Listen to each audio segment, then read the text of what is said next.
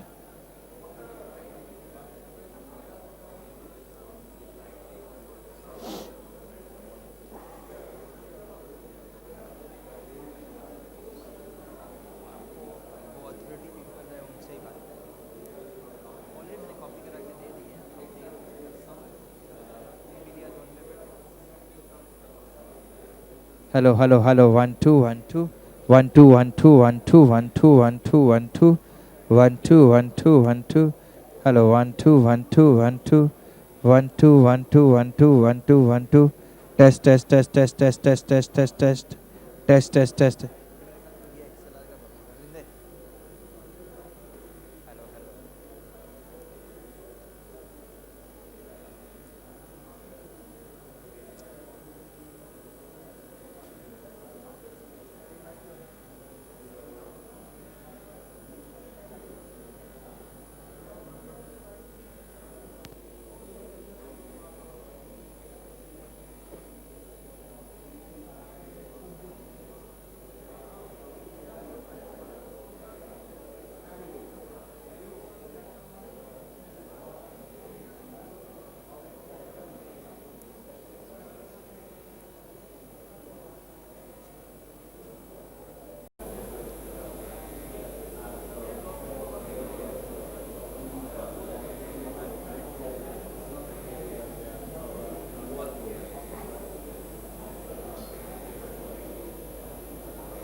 Yeah, we traveled together.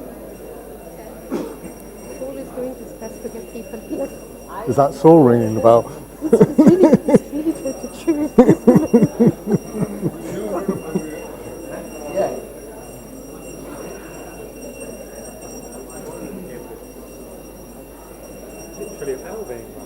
Yes, summoned by the bell.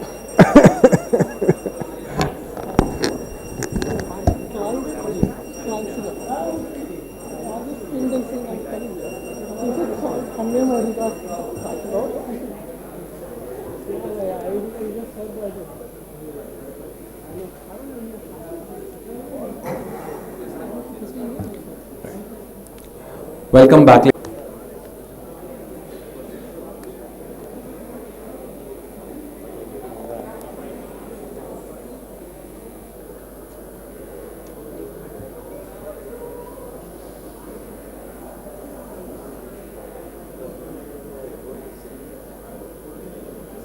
Right. The session that follows is a talk by Professor Ted Briscoe on using machine learning to transform the language learning landscape. May I request Professor Briscoe to please step on the stage and share his expert opinion on the captioned subject. Thank you. Thank you. So I'm very aware that I'm coming between you and dinner, so I will try to keep this fairly short. And I want to do two things in this talk. Firstly, I want to convince you that educational technology, digital learning technology, isn't really that great for learning language, but that we can do better. So, I'm currently the director of something called the ALTA Institute, and ALTA stands for Automated Language Teaching and Assessment, and it's a collaborative project which involves Cambridge English, people in the computer science department where I am, people in engineering who are working on speech, and people in linguistics. And the aims of the project are to develop the next generation of language learning technology in a pedagogically motivated way. And why is this important? Well, it's predicted that by 2050, there'll be 2 billion people trying to learn English. That's going to be peak English in 2050, at least according to data. It's quite clear that we don't have enough competent people, particularly people in the right places, to satisfy that demand in anything like a conventional way. So if we're going to get there, then we are going to have to develop educational technology which is in fact fit for purpose, and that's what ALTA's about. Okay, so let me start off by talking about what's out there already. So we have massive open online courseware, and this has actually been, over the last sort of 5 years or so, quite pushed. I estimate that something like $1 billion has provided assessment and feedback in an automated and fully scalable way. Essentially what you have to do is you set up homework where you provide the student with some data, and you provide them with a description of what the program should do. Then students will upload that program when they've written it, and you test it by running it on some data, and you know what the program should do. So a simple example would be average some numbers or something like that, so you can give students some data to practice on, and then you can run it on further test data and check that the program is doing what it's supposed to do. You can also do things like check for plagiarism, because you can check for literal identity of a program as opposed to identity of function. So this means that if you're taking one of these courses, you really are getting quite good, timely feedback in a fully automated way. And I think this is really why these courses are successful. Now, we can compare that to the many unsuccessful MOOC courses that are out there, where they have very low take-up, very high dropout, and essentially, if you look at MOOCs out there, including MOOCs for learning English, most of them sort of fall into this category. And I think here, if you look at these courses, they're mostly arts, social science, language courses, and the only form of feedback that is offered is sort of peer review. So fellow students look at your homework and give you feedback on it, and maybe there's sort of chat rooms, things like this. Now that's scalable, but unfortunately it's not authoritative. So I think that's a major reason why those courses have struggled. Okay, so good assessment and feedback is essential. The online sort of adaptive learning frameworks offer something that MOOCs don't, because MOOCs are in fact pretty inflexible. If you want to do Andrew Ming's machine learning course, you do need to sign up on the 1st of April, and you do need to do your homework at set times. It's not a course that adapts to your performance, and it's not a course that's flexible in terms of when you can sign up for it. So you'd think that we could do better than that. And one of the very popular language learning apps which is out there, Duolingo, which again has had a very large amount of investment, and claims to have 20 million unique users, it provides exactly that. It's a gamified app in which what happens next is based on your performance so far. But unfortunately, it's a kind of drill and kill application which relies on variants of closed tests of various kinds. So essentially, it all boils down to something like, can we see gap? The Earth is a globe, and then you have to guess what word goes in there. Now, I just picked this one off the web, and it says that that is the right answer, and the The distractors are if, where, whether, and when. But unfortunately, language just doesn't really work like this, because actually, can we see if the Earth is a globe? Sort of works fine in English. It's maybe a little weird because we all know that the Earth is a globe, but otherwise it's fine, and weather also works okay there. So the problem with systems like Duolingo, and indeed much of the technology that's out there for giving feedback in an automated way, is it treats language as something where there's a right and wrong answer, and there simply, most of the time, isn't a right and wrong answer. So it's not clear that this sort of thing really helps you that much. So Newton is a company that has attempted to develop an adaptive learning platform which is not subject-specific. But there what they do is they rely very heavily on proxies for subject-specific assessment, like what speed are you typing at? How long do you spend on a particular page? Things like that. What your navigation path is through the content available to you. And again, it's not clear that that really gets at useful, informative feedback in the case of language learning. And indeed, Newton's success, not surprisingly, is in areas like maths and computer science. So, what I'd like to say is that current educational technology doesn't really work for teaching English as a foreign language. So can we do better? Well, what we've done in Alta is develop something, we've developed various things, but what I'm going to focus on today is writing, something that addresses directly one of the skills which is tested in all the exams that Cambridge Assessment sets. So what we're trying to do here is we're not trying to just essentially reduce learning language to some kind of multiple choice where there's a correct answer, which is sort of decided somewhat by fiat. What we're doing is actually looking at free text written by learners and trying to assess the quality of that text. And what I'm going to talk about mostly today is assessing that quality on the basis of a CFR level, which is this common European framework of language attainment, so a benchmark. But I'll say a little bit about how we can do exam-specific grading as well. And we not only want to provide summative feedback in terms of a score, we also want to provide some formative feedback and actually help people learn better. So the challenges are to provide accurate grades, which correlate well with what a human would provide, and also to give feedback in a way similar to the way a human teacher would give feedback on a piece of writing. So, I've already said something about the applications, but you can sort of see that if you can do this and you can do it fast with a computer, it's a tool that can encourage people to be exploratory in their writing, try things, get feedback very quickly. I'm told that the average time for feedback on a writing assessment, even in a good kind of tutoring college, is about a week. This system gives you feedback in about a minute.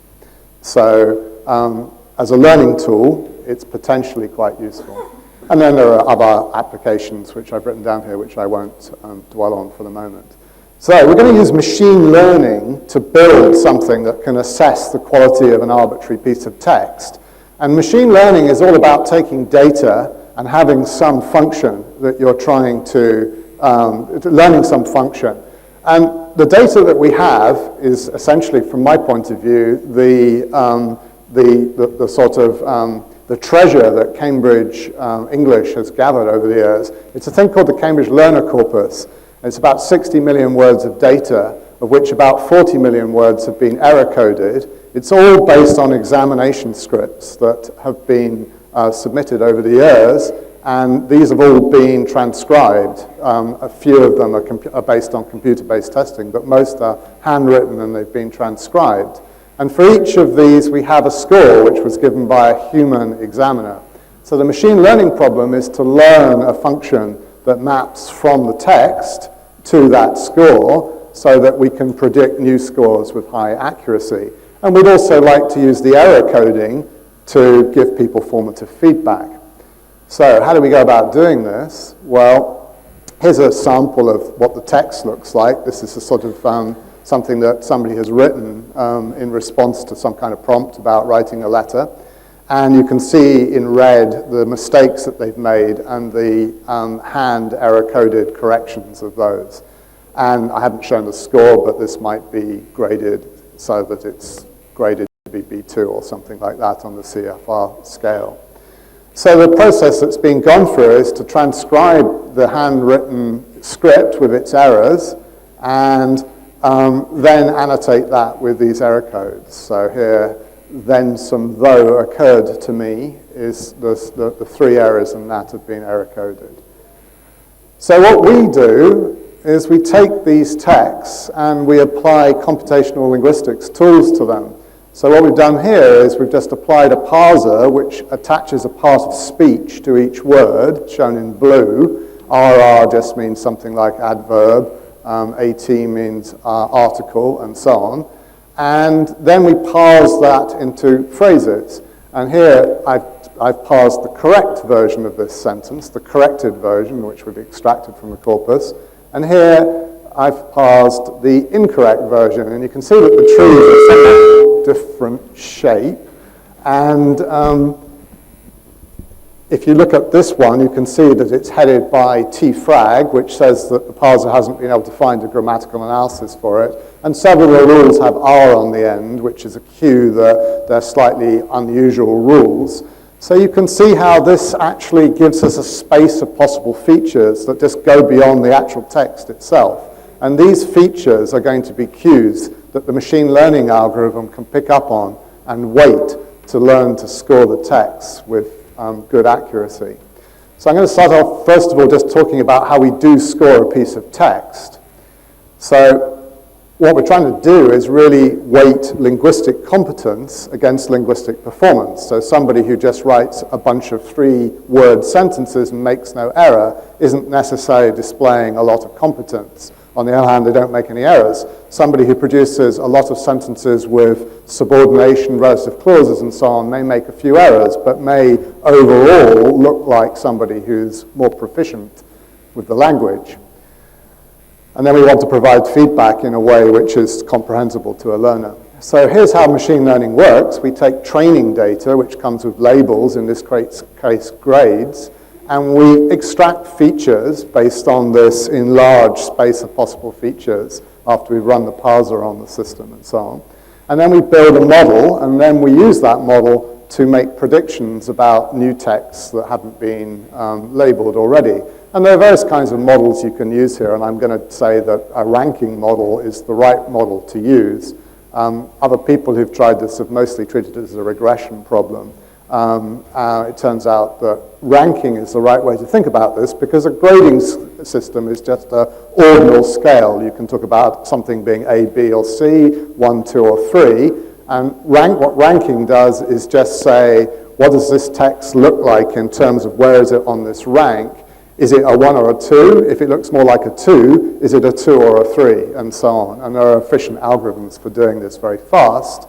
And what the system is doing is finding features that are highly weighted because they either improve your score or lower your score. They're either negatively or positively correlated with doing well.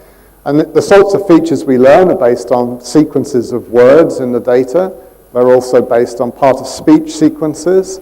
So say 2 verbs in base form is quite indicative that you're producing something ungrammatical like keep, develop. Grammatical constructions, so the parser essentially labels trees with constructions. So V1 modal base means something that contains a word like can, some verb phrase that contains a verb like can. Tfrag means something ungrammatical, and so on. Now, we don't actually tell the system what features to look for or what weight to attach to them. That's what it learns. We also use features like an error rate estimate, which is based on whether we've seen sequences of words or not in a large amount of English text, and on things like a notion of readability, how, on average, how complex are the sentences and words that you're using in terms of length and things like that. So when we do that, we can now measure how well we do with respect to human scores, and we do this using correlation either Pearson or Spearman correlation, where a score of 0 is bad and a score of 1 is perfect. But of course, if we ask 2 examiners to do this task, they never actually get 1, because examiners don't agree on this task. Good examiners will have pretty high correlation, usually around 0.8. So on this particular data set, the examiners, 4 of them, were correlating at about 0.79 on both Pearson and Spearman. And as we add in these feature types, words, part of speech tag sequences, and so on, you can see that the correlation of the system goes up. So the system is doing better the more feature types it's allowed to use. And actually the full system here has probably got something in the region of about 100,000 different features in it, not all of which will be exemplified in any given text, but all of which are cues in some way. And this is regression versus ranking, and you can see that just using exactly the same features, exactly the same training data and so on, ranking gets us a bit closer to the upper bound. And you want to get a sense of what this actually means. This is your test before dinner. Here's 4 raters. One of them is the machine, and the other, 5 raters. The other 4 are the humans. They were all senior examiners at Cambridge Assessment. And this is a Cambridge first exam. It's an old one. It's the FCE from about 10 years ago. So it was scored on a scale of 0 to 40, 23 being the pass mark, roughly. And you have to tell me now which is the machine. So these are the raw scores for the first 10 test scripts that we put through the system. Anybody voting for 0? 1? Nobody's voting. Everybody's too asleep or too scared.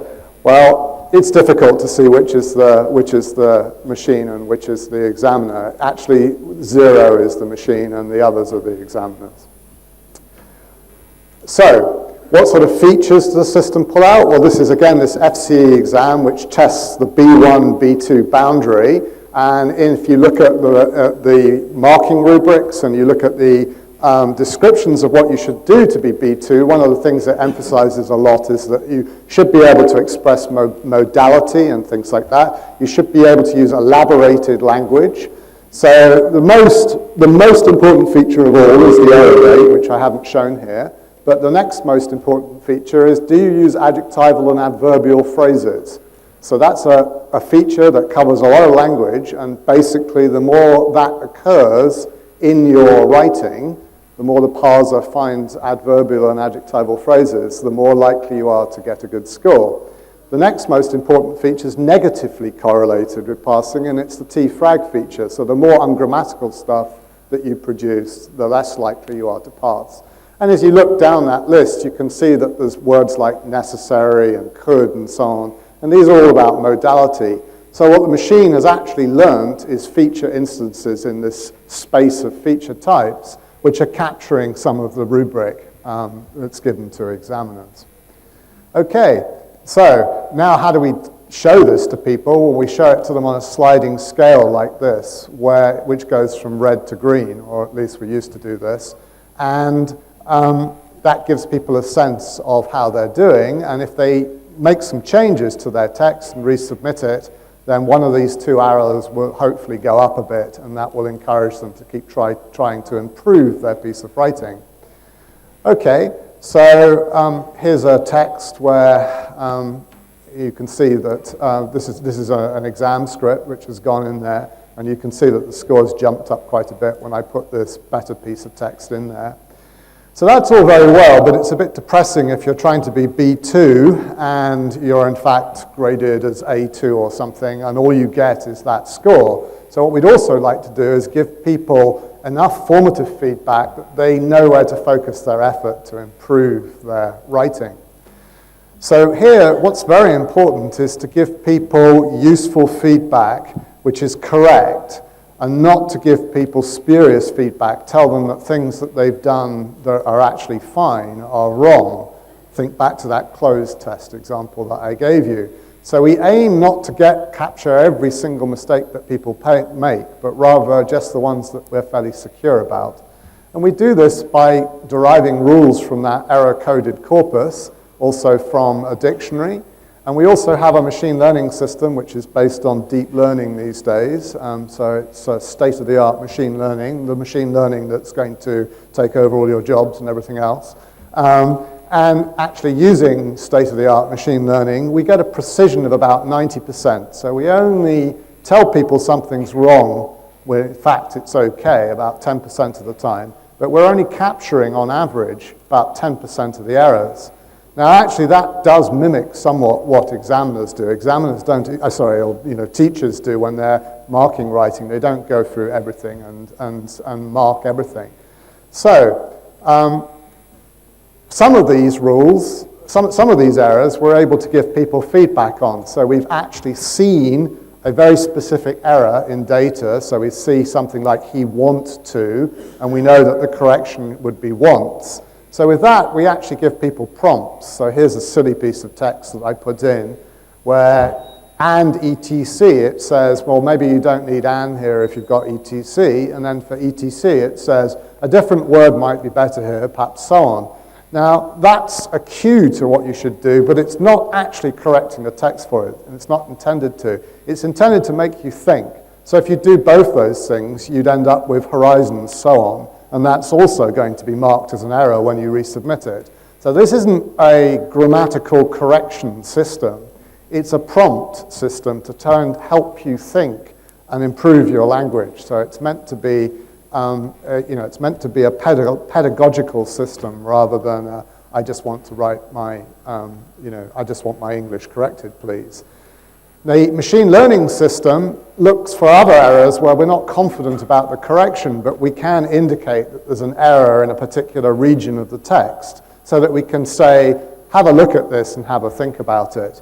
And that's essentially just a classifier that says, is this word correct in this context or not? So here again is some more silly text where it's essentially put a box around everything that it thinks is errorful. And the final thing that we do in terms of feedback is we give some sort of grading to sentences.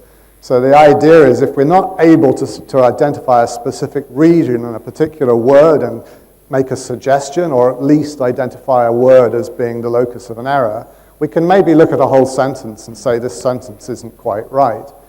And here the challenge is that we don't really have any we don't have any labels for this in the data. We don't have training data for this. So what we have to do is create labels from the overall score and also the error rate that we extract per sentence. And so we're doing a kind of what's called a kind of distance supervision form of machine learning here. And we use some slightly different features to do this. So with all of this work, when you're training machine learning algorithms, what you're doing is exploring a large space of possible features and identifying the ones that give you the best accuracy.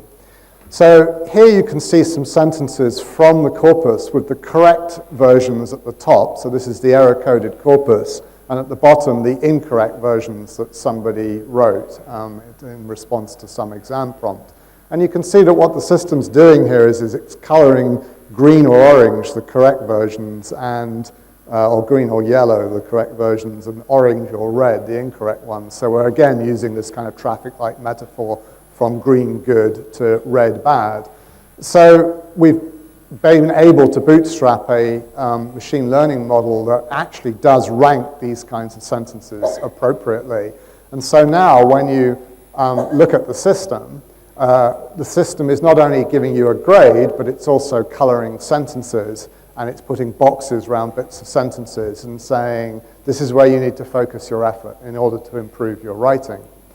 So does this work? Well, we did some trials in schools. We had about 450 students from, geographically quite dispersed, covering 9 native languages, all around the B1 level. So this particular system that we built is really quite focused on the B1, B2 level. And these students made 3,000 submissions, and we got over 500,000 words of text.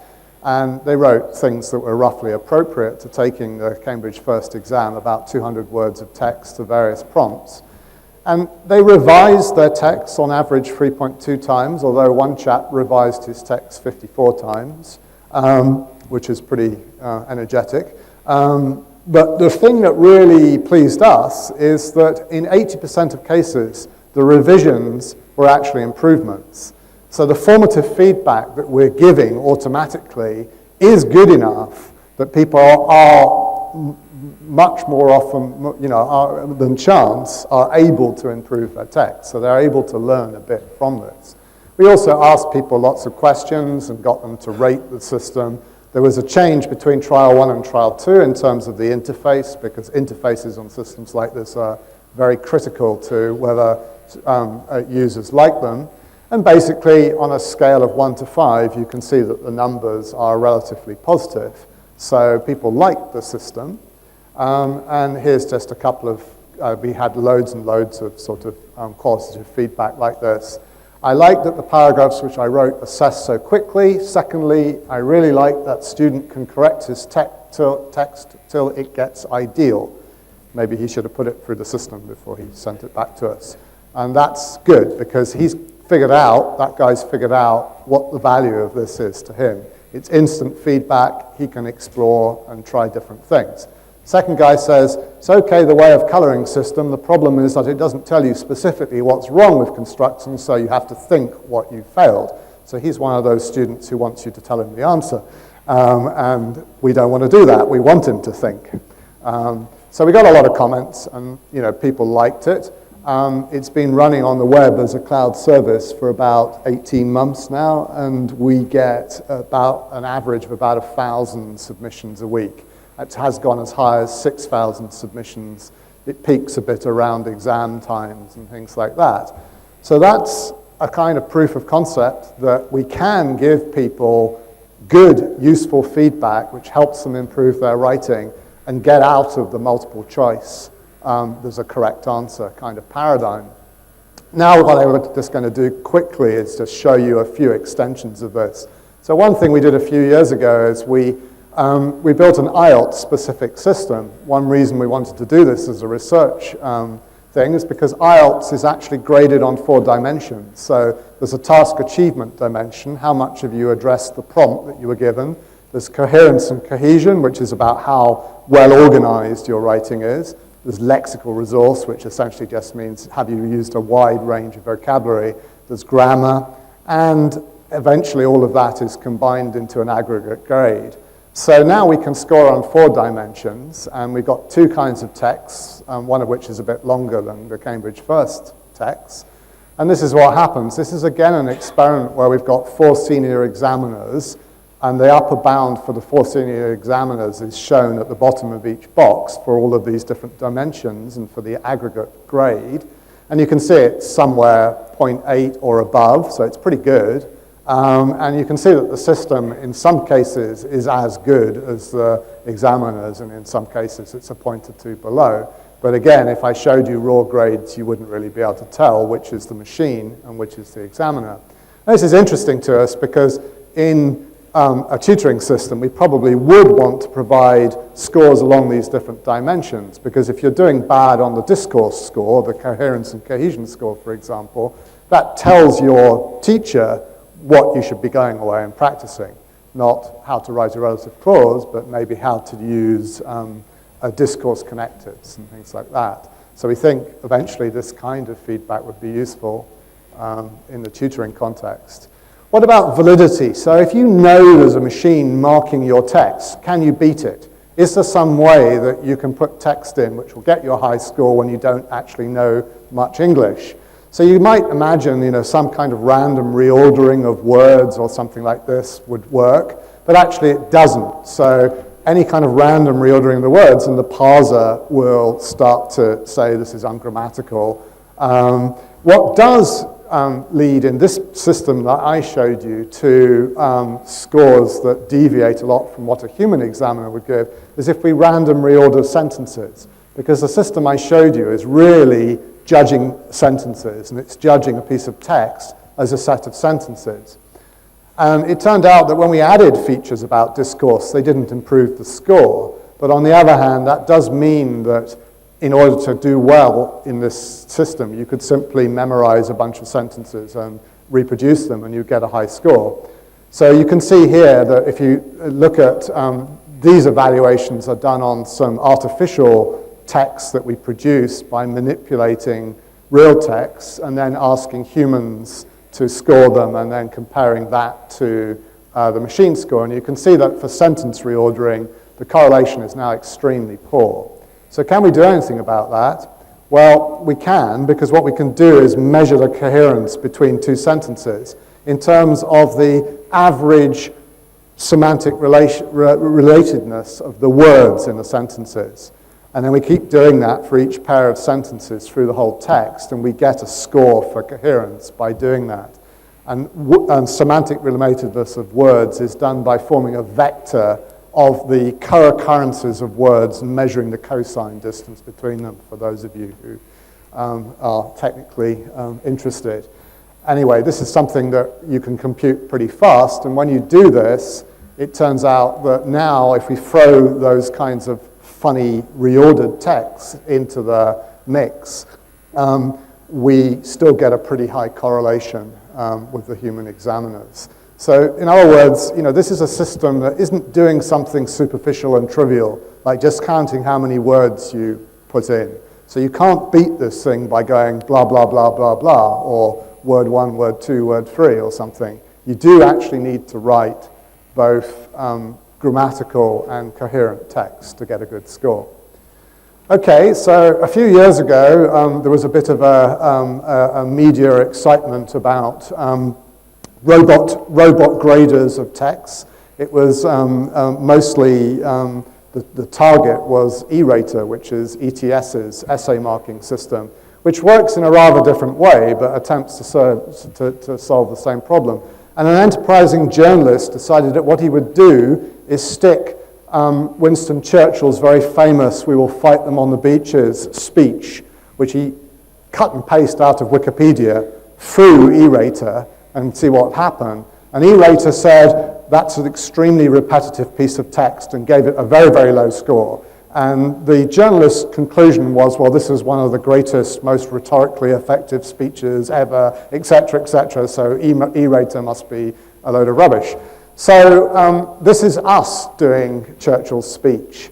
And surprise, surprise, he comes out as being about B1, and all of the text is red, which is kind of, from my point of view, much worse, except for "we shall go on to the end," which is the only sentence that it likes. The problem with this is it's all based on a misunderstanding of what machine learning does. So I'm actually not one of the people who believes that by the week after next, all your jobs are going to disappear because of machine learning, because actually machine learning, even the cutting edge, deep learning stuff that's going to drive your car soon, isn't nearly as clever as people think. These systems are as good as the text, the training data that they're trained on. So the training data that this system is being trained on doesn't contain words like Gestapo, Nazi. It doesn't contain anachronistic constructions and things like that. So it looks at that and says, I haven't seen this kind of stuff, so it's probably bad. If you want these systems to work well, you have to train them on data that is representative of the test data that you're going to look at. So that means that actually this is a technology that you're going to need to keep retraining this stuff, because language changes all the time. You're not going to build one of these things and then declare victory and go home. This is a technology which is very powerful, but it's a technology that requires quite a bit of maintenance and very good training data. However, the nice thing is that the latest version of this system does do a lot better at coloring all the sentences green rather than red. The only word it objects to is grounds, which landing grounds. I'm not sure why grounds has turned out to be ungrammatical, but there you go. That's one of our 10% of things that we confuse people over. How did we do that? Well, we've been building more and more systems of this kind. We've built probably something like 50 or 60 models now, and we're learning to put less reliance on the specific words that are being used. So now words like and so on, although they haven't cropped up in the training data, aren't sending it into a tizzy quite so quickly. And look, Churchill's even B2 now, so there you go. Lucky Winston. Okay, so I I think I'm just going to quickly skip through a couple of slides here because I don't want to keep you from your dinner too much. But just one of the interesting things about running this on the web is that in order to use it, you have to sign up for it. And for those of you who actually know about youth culture and the web, getting people to actually sign up, even if they just use their Facebook account to sign into something automatically, is quite a high barrier. So we found that quite a few people sign up to this system and then never write anything. Now, about half of our users are being sent to the system by teachers who say, your weekly writing assignment is X, and you might think about it like this, and you might think about writing that, and so on, and you've got to hand it in to me, but before you do that, stick it through this system and see if you can make it a little bit better. And those guys are fine because they've been kind of scaffolding and set up for it, and also they have to hand it in. So it works well in that kind of blended classroom framework where these teachers have just found this system and like it and have started to use it. It's all free at the moment. But what about the other guys, the guys who are probably more self-starters? They come in and they look at a blank screen and they look at the prompts and think, I can't do this, and they go away. So what can we do for them? Well, the previous slide was about integrating dictionaries into this process. So what we do now, not in the online version, but in our prototype, is we take a prompt. In this case, the prompt is freedom of speech necessary in a free society. And we then find all the words related to the words in that prompt. And we pop them up in a window. And in a future version, we may grade these words as being B1 or B2 and only put up words that are at the appropriate level for that particular user, given the scores they've got on previous writing tasks. And then as they write, we color green words that they're using, which are prompt relevant. So they've both got a list of possible words that they could use in an essay, and they're also being given some immediate feedback on whether they're being on task in terms of what they're writing. And we're hoping that this kind of scaffolding will help those people who are self-starters using the system actually get to write some stuff rather than just feel overcome. So now I'd just like to conclude by saying that what I've shown you is that you can give effective feedback and grading at 3 levels of granularity on text, which is just free text input to the system with no constraints on what people write. You can do an overall text grade. You can tell them whether their sentence is good or bad by coloring it. And you can tell them whether specific words are errorful or not, and in some cases make concrete suggestions about how to improve them. And we can do this in terms of CFR grading or exam-specific grading. So we've actually built models for virtually all the Cambridge assessment exams now. And then, we've figured out how to visualize a lot of this information in a way that users find it intuitive and actionable. So they are able to put more stuff back in and improve their writing. And Write and Improve was put on the web with a minimum of fanfare, and it hasn't really been advertised much, but it's still picking up via kind of viral likes and so on Facebook, a lot of use. So it seems like it works. And what are we going to do next? Well, there's lots and lots of things we can do. One of the things that I don't understand at the moment is how to give people feedback on their discourse organization. So we can actually judge coherence and cohesion, as I explained, but how you give people feedback on that in an intuitive way, I'm not sure. There's a lot of L1 specific errors that people make, errors are specific to their native language, so we could come up with versions of this which are more aimed at Mandarin speakers or whatever. And then there are lots of errors that at the moment we don't really handle very well, so errors that involve contentful words, as opposed to articles and nouns or something like that, are much harder because it's much harder to figure out what the correct response is. So learners, for example, over-apply adjectives like big, might say something like big conversation, which isn't really idiomatic in English. But do they mean a long or an important conversation? So we've got technology that detects a lot of those kinds of errors.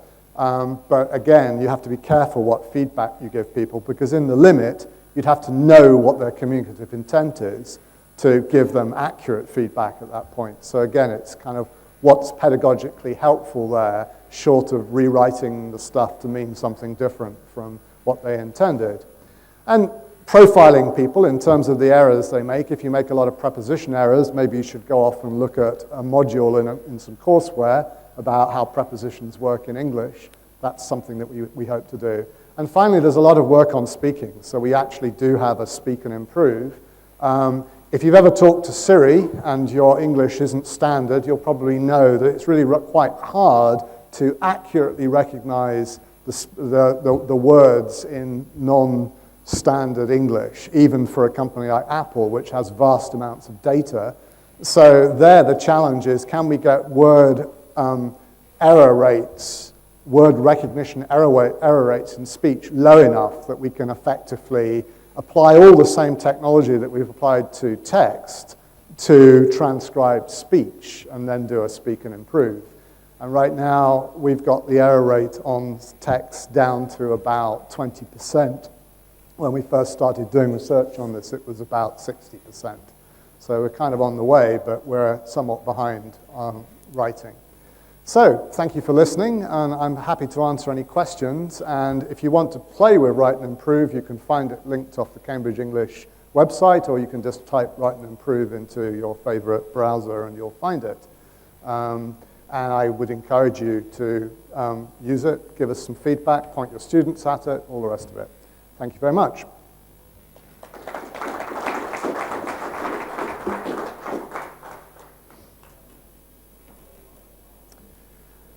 Dinner. Good evening, Dr. Ted. I have two questions, so let me just start by my first question. Since this particular tool is looking at... I'm sorry, I can't hear you properly. You have to... Can you hear me now? Yeah, that's better. So I have two questions. I'll start with the first one. Since this particular tool is looking at, let's say, counting or giving a diagnostic count of the very errors, and as we saw in the slides, it was a red, amber, green indicative result. So, since you mentioned a while ago that if somebody has some sort of a error, let's say with prepositions, is it counting the number of errors made, let's say under prepositions, which would basically qualify the person to show a qualitative low score, which is unfair? Or is it qualitatively counting the different type of errors, let's say pronunciation, lexical errors, or let's say somebody who lacks interactive strategic competencies? Because if we are counting the type of errors under the same head, then it basically is a skewed score. So the Cambridge Learner Corpus has 80 different types of error in it, which in my opinion is too many, because if you look at the coding, many of them are sort of essentially in free variation. So it has an error type like verb tense is wrong, and then another error type, verb form is wrong. And different annotators really just tend to fasten on one or the other. So they don't really convey any useful information. But we can type errors, into things like spelling, word order, missing articles, stuff like this. Automatically, based on the fact that we can learn from the Cambridge Learner Corpus annotation. So we could produce a sort of profile that could go to a teacher, for example, which would say, this student is having a lot of problems with where adverbs go in sentences, for example, or phrasal verbs, or whatever. And I think that's actually potentially quite interesting, because another problem that teachers have is that they have very large classes, and if they could get useful information about, personalized learning models for different students, fairly automatically from the system, or if the system could even say, go and read about adverbs and where they go in sentences in this piece of courseware, that would be pretty useful, I think. So that's where we're kind of trying to go now, working in conjunction with CEP, trying to integrate better with courseware. That was one question. I think I didn't maybe get the other question. I'm sorry.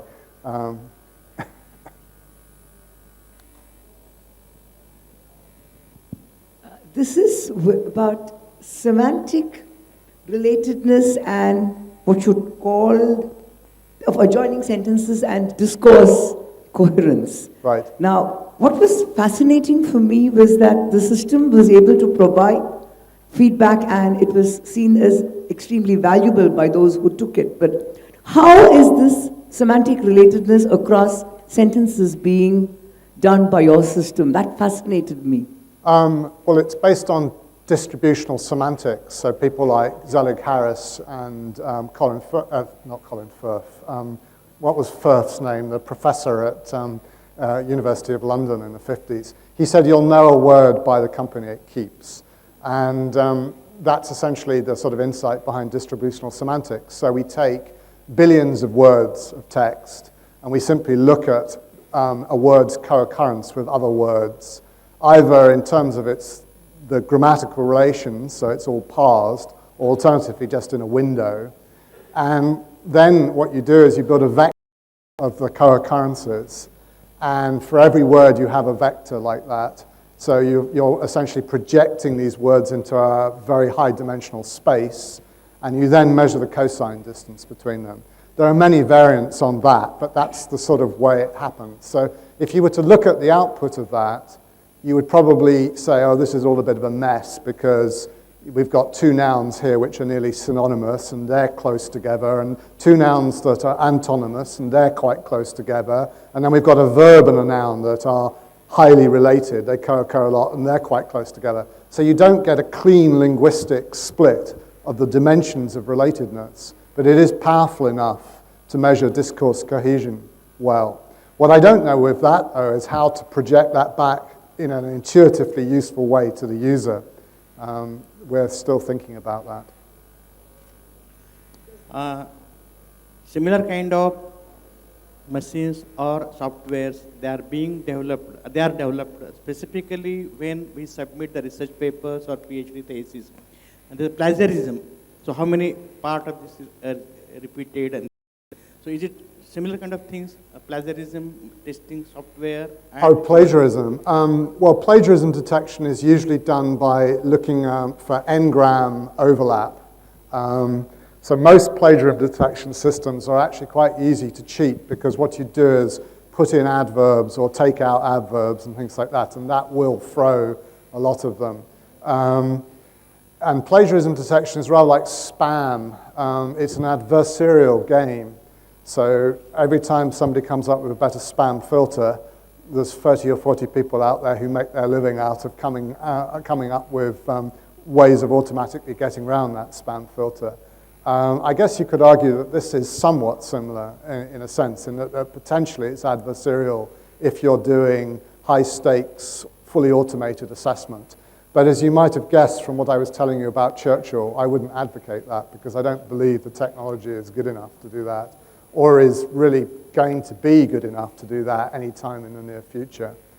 So there's some relation to plagiarism, but I'm kind of less, personally, I think if I wanted to be the guy who told everybody how to plagiarize and get away with it, it's actually not too hard to do that at the moment. So those systems on the whole are somewhat cruder than what we're doing. Because in India, specifically the University Grants Commission, they have introduced this particular, when the theses are being submitted to the these things, so they are checked first for the plagiarism, and then only the theses are recommended for the Yes, so market leader, at least in the UK and US, is a company called Turnitin.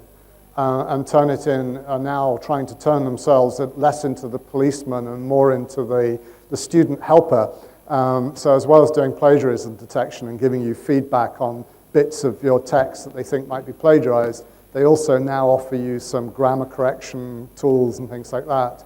So actually, we did talk to Turnitin about a year ago about possibly doing something collaborative, but they're a rapacious American company, and we didn't really get very far in those conversations. Yeah, excuse me.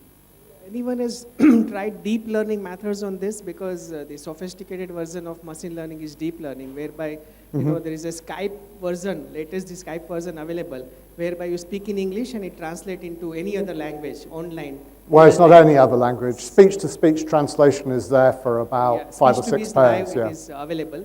So it is a deep learning. So if you use deep learning, I think... Well, everybody goes on about deep learning, but the only difference between deep learning and non-deep learning is whether you learn the class of linear functions or a class of non-linear functions. And, if you were to believe some of the hype in the press, you'd think that that difference was essentially, Armageddon's around the corner or whatever, or Utopia's around the corner, depending on your point of view. But it simply isn't like that. The Holy Grail would be a universal algorithm that can learn anything. So we simply throw data at it and it learns. So the latest big success with deep learning is learning to play the game of Go. So there's a company in London, which belongs to Google now, called DeepMind, which is full of Cambridge people. And they learn to play Go. But when you learn to play Go, you're doing reinforcement learning. So what you're doing is you're showing the machine a set of games, and it learns the moves that will take it closer to the target of winning. So it's a sort of labeled problem. And the algorithms that people are actually using, which are called deep learning, are all highly tuned to specific problems. So we're a long way from a universal learning algorithm yet. Pretty much everybody in the machine learning world now is looking at deep learning techniques. So that word error spotting system that I showed you, we now use a deep learning method for that. Before we were using a linear algorithm. It improves performance less than 1%, and the feature space gets smaller, so it's runtime more efficient. But it's hardly like, you suddenly shoot from being able to spot only 10% of errors to being able to spot 100% or something. It's just not like that. If you think about what it means to build a system like this, which works as well as a person, you have to get inside the head of the student. You have to understand what it is that they're trying to convey. And of course, machines are a long way from being able to do that because they don't have enough sensors and enough knowledge. That's why learning to drive a car is easier than learning to understand a passage of text, because there's less knowledge involved in the end. Yes, although not all spelling errors. Because in the limit, just recognizing spelling errors means you have to understand the communicative intent. So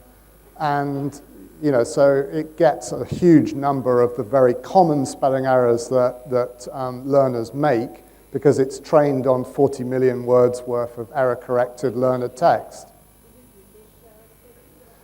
It's both British and American, although there's a bit of a bias in the corpus. One of the things that I didn't mention today is we're doing a lot of annotation of data. So for us, Write and Improve is a data gathering exercise, and we have a team of people who are annotating errors in it. Because although it sounds a lot, 40 million words of error-coded text is actually just the ocean. We probably want 40 billion words of error-coded text, and then I would guess that Cambridge English would be unassailable. But it's going to take, it would take a huge amount of data before you could cover everything. Yeah? Go ahead.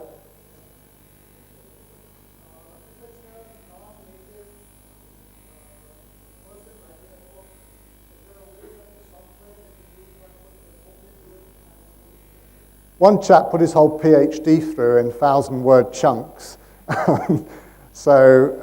It's not really set up to give you kind of grammar correction on your book-length writing. There are other tools out there that do this, like Grammarly and so on, which try to actually tell you how to make the text better. They don't do a brilliant job of it by any means, but that's not really what we're trying to build here. We're not trying to build a grammar correction system.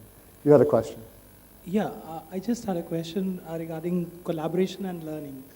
How is learning through collaboration different from evaluation and feedback that is an essential component of computational linguistics?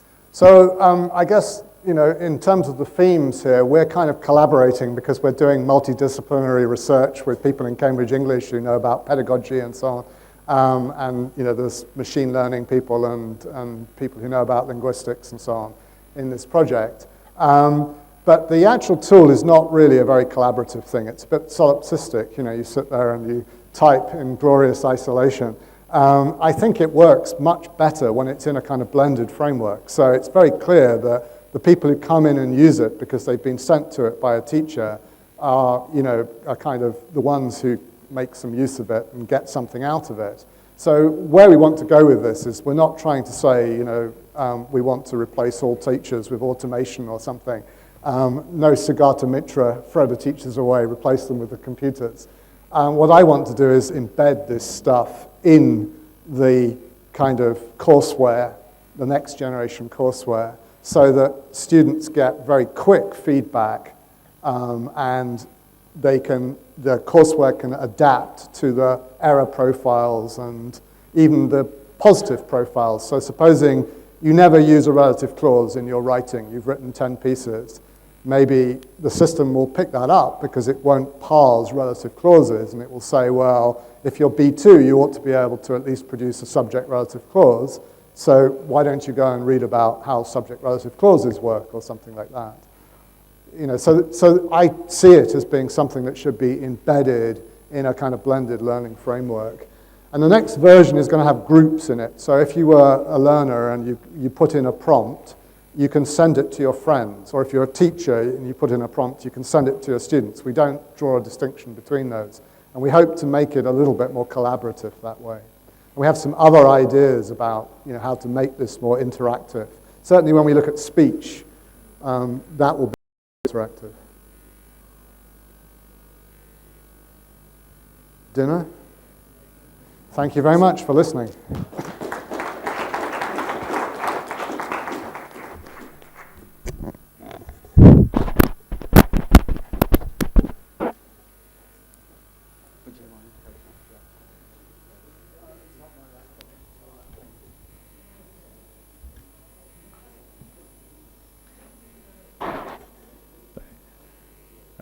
Thank you once again to all the speakers and to the audience for patiently listening and interacting with Professor Briscoe. I would just like to remind you, the participants who have not selected the event or the talks for tomorrow's session, breakaway session, I request you to please select the choice of your talk so that you're able to attend it tomorrow. And finally, the wait is over. The dinner and drinks are served outside. So my request is to please join us for the dinner, and you can still continue asking questions to Professor Briscoe and network with other people outside. Thank you so much. Thank you for the presence today.